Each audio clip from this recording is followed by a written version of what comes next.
Hi guys, this is Keshav Malpani. Welcome back to 12 Minutes to CLAT. So a lot of you have been preparing for SLAT 2025 also after your CLAT exam, which is on 13th and 15th of December.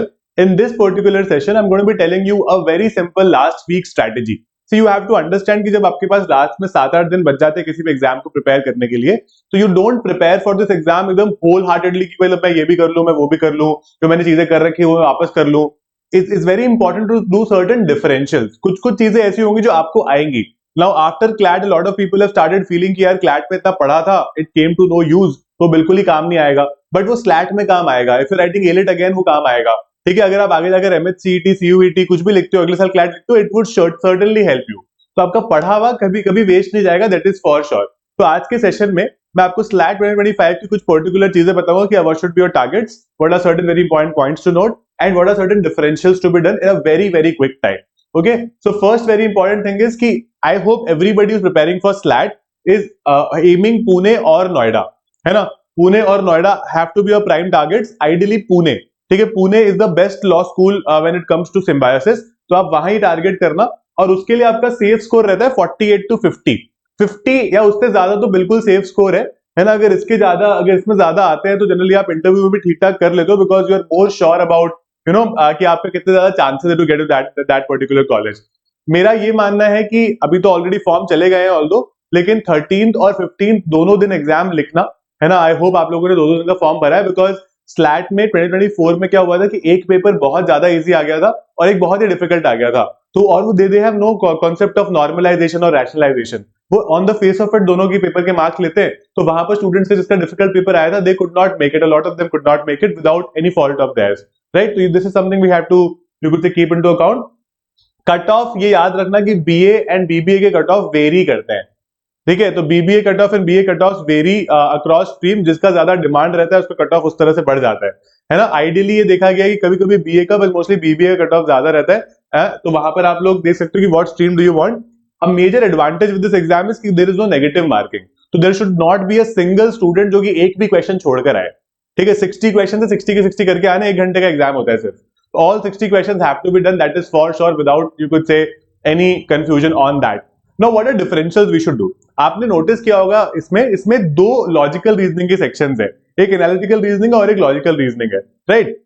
Analytical reasoning हमने ज्यादातर देख सकते हो कि आपने CLAT के लिए शायद नहीं की होगी, तो वो एक डिफरेंशियल है जो आपको जरूर करना पड़ेगा, एनालिटिकल रीजनिंग. और इसका जो क्रिटिकल रीजनिंग पार्ट है ना, जिसको हम लॉजिकल रीजनिंग बोलते हैं, इसमें वो पर्टिकुलर सेक्शन में भी है ना, उस पर्टिकुलर पार्ट में भी आपको कुछ अलग टाइप के क्वेश्चंस आते हैं जो आपने क्लैट में नहीं किए होंगे, तो उसको भी आप जरूर से प्रैक्टिस कर लेना, ठीक है. तो analytical reasoning and critical reasoning are to be practice, that is for sure have to be done, ठीक है. You can become a part of an analytical reasoning course also. अगर आपको खुद से करना है तो you can take this book called MK Pandey, ठीक है. एमके पांडे काफी अच्छी किताब है, उससे आप काफी ज्यादा चीजें कवर कर पाओगे काफी क्विक टाइम में भी. तो अगर आप खुद से करना चाहते हो तो वो कर सकते हो. एक बार ऐसा होता है कि जब स्टार्टिंग में कोई कॉन्सेप्ट बिल्कुल ही नहीं आता तो उसको समझने में टाइम लगता है, तो वो आपको किसी बुक से लग सकता है, इंक्लूडिंग एमके पांडे से भी लग सकता है.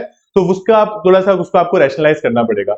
उसके अलावा do a lot of current affairs for the last 6 months. We have already done that for CLAT, ठीक है. Do it for AILET from GK today, Jagran Josh and affairs cloud. ये 3 पर्टिकुलर आपके वो रहेंगे. मैं भी आपसे कुछ क्विज़ेस करता रहूंगा, मैंने कल भी एक क्विज किया था, मैं ऐसे कुछ बीच में क्विज़ेस लाता रहूंगा जहां पर आपको हेल्प होगी. स्टैटिक जीके इस पॉइंट ऑफ टाइम पर मत करो. अगर आप मेरे स्टैटिक जीके कोर्स के पार्ट थे तो उसमें जो हमने क्विज़ेस किए, उसमें जो हमने क्लासेस किए वो जरूर कर लेना. उसके अलावा स्टैटिक जीके इस पॉइंट ऑफ टाइम पर मत करो. स्टैटिक जीके सो वास्ट कि उसमें से हो सकता है ज्यादा क्वेश्चंस ना भी आए और उसको हम करके ज्यादा हम समय बर्बाद कर सकते हैं. तो we need to rationalize this point time. But logical reasoning जरूर कर लेना दोनों टाइप की, वो बहुत इंपॉर्टेंट है. उसके अलावा लीगल रीजनिंग तो काफी बेसिक लेवल की आती है, इसमें लीगल रीजनिंग में ज्यादा कुछ नहीं आता, बट फिर भी जरूर से लीगल मैक्सिम्स वगैरह कर लेना, क्योंकि वो ऐसी फैक्चुअल चीजें जो कई बार हमको नहीं आ रही होती है. तो लीगल मैक्सिम्स आप जरूर कर सकते हो. और उसके अलावा इंग्लिश में बेसिक ग्रामर के क्वेश्चन आ जाते हैं कई बार. कॉम्प्रिहेंशन तो सबको आता ही है, कॉम्प्रिहेंशन स्लैट का बहुत आसान होता है as compare to CLAT, right. उसके अलावा you can do bit of para jumbles and all of that. उसके लिए बुक आती है रेनन मार्टिन, है ना. आर.एस. अग्रवाल भी यूज कर सकते हो, रेनन मार्टिन भी यूज कर सकते हो. तो इन बुक से आप पर्टिकुलरली अपनी प्रेपरेशन को लास्ट वीक में बहुत इंप्रूव कर सकते हो. एंड एवरीबडी शुड टारगेट कि मतलब हम कितना क्लोज पहुंच सके 50 के, है ना, क्योंकि इसमें कोई नेगेटिव मार्किंग तो है नहीं, तो आपको सारे क्वेश्चन तो करके ही आने हैं. तो you can try and be more accurate in this exam. और इसमें ना समय काफी होता है. आपको लगेगा 60 क्वेश्चन 60 मिनट जल्दी जल्दी चले जाएंगे. क्वेश्चन इतने छोटे होते हैं कि आप करंट अफेयर में 12 क्वेश्चन है, वो 12 क्वेश्चन करने में आपको 2 से 3 मिनट ही लगते हैं. राइट तो इतने कम टाइम लगता है, तो you have a lot of time पर क्वेश्चन, तो ऐसा नहीं होगा कि कुछ छूट जाएगा, बट जरूर से मॉक टेस्ट कर लेना, क्योंकि मॉक टेस्ट से आपको एटलीस्ट ये पता चलेगा कि भाई आप कोई किसी सेक्शन में कोई बहुत ज्यादा समय तो नहीं ले रहे, ऐसे तो नहीं हो रहा कि आपका बाकी का पेपर छूट पा रहा है, राइट। तो do a lot of mock test, that's very very important, right. If you have mock test do them, अगर आपके पास नहीं है तो आप 12minutestoclass.com पर जा सकते हो, आप टेस्ट सीरीज सेक्शन में जाओगे तो हमारे पास एक स्लैट 2025 की मॉक टेस्ट सीरीज है, you can avail that and you can start preparing from that particular test series. उसमें काफी सारे सेक्शनल टेस्ट भी है जो भी आपको काफी हेल्प कर देंगे पर सेक्शन के, राइट। तो ये बहुत इंपॉर्टेंट चीजें हैं, इसको अपने दिमाग में रखना है और इतने टेस्ट जरूर करके चले जाना, करीब 7-8 टेस्ट तो करके जाने ही जाना, 10 टेस्ट भी करके जा सकते हो, क्योंकि एक घंटे के होते तो आप एक दिन में 2-3 टेस्ट भी लगा सकते हो जब भी आपको समय मिलता है, and see how much are you scoring in those test, right? So keep the preparation very simple. Don't try to do too many things at one point because that would only, you could say, make it very difficult and confusing for you. Just try to do the differentials. Just try to note down the things that you probably do not know by now और उसको करने लग जाओ, ठीक है? That would certainly help you.